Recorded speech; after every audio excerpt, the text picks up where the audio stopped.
Kepolisian Resort Aceh Jaya kembali berhasil melakukan pengungkapan kasus tindak kriminal pencurian yang terjadi di Kabupaten Aceh Jaya. Dalam pengembangan kasus ini, personil Reskrim Polres setempat berhasil menangkap 7 tersangka dengan 2 kasus berbeda tindak kriminal pencurian yang terjadi selama ini. Sebanyak 7 tersangka tindak kriminal berhasil ditangkap oleh pihak Satreskrim Polres Aceh Jaya. Para tersangka ini berhasil ditangkap setelah adanya laporan dari masyarakat terkait berbagai kasus tindak kriminal yang terjadi selama ini. Tersangka yang ditangkap tersebut berasal dari kasus yang berbeda, yakni kasus pencurian kabel optik PLN dan kasus pencurian hewan ternak serta berbagai tindak kriminal lainnya seperti pencurian mesin genset, kotak amal, dan mesin diesel Dongfeng. Selain berhasil menangkap para tersangka, personil Satreskrim Polres Aceh Jaya juga berhasil mengamankan berbagai barang bukti yang disita di sejumlah tempat. Kapolres Aceh Jaya AKBP Andi Sumarta menyampaikan untuk kasus pencurian kabel PLN dilakukan oleh 2 tersangka, yakni MW warga Kecamatan Loknga dan MK warga Kecamatan Pekanbadak Aceh Besar.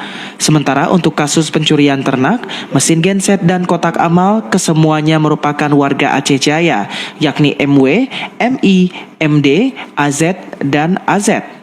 Para tersangka ini ditangkap setelah dilakukan pengembangan baik dari para tersangka maupun pihak korban terkait kasus tersebut. Ini ada 2 kasus yang menjadi atensi kami yang sangat membuat keresahan di tengah-tengah masyarakat.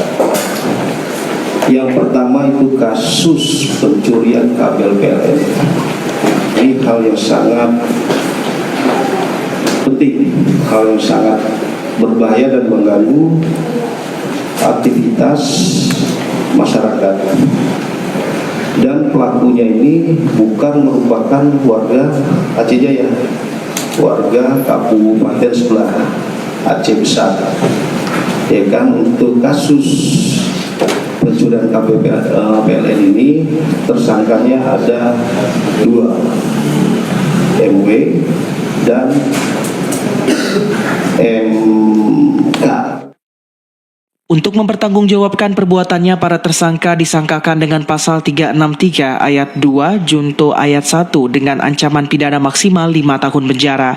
Dari Aceh Jaya, Musliadi, TVRI Aceh melaporkan.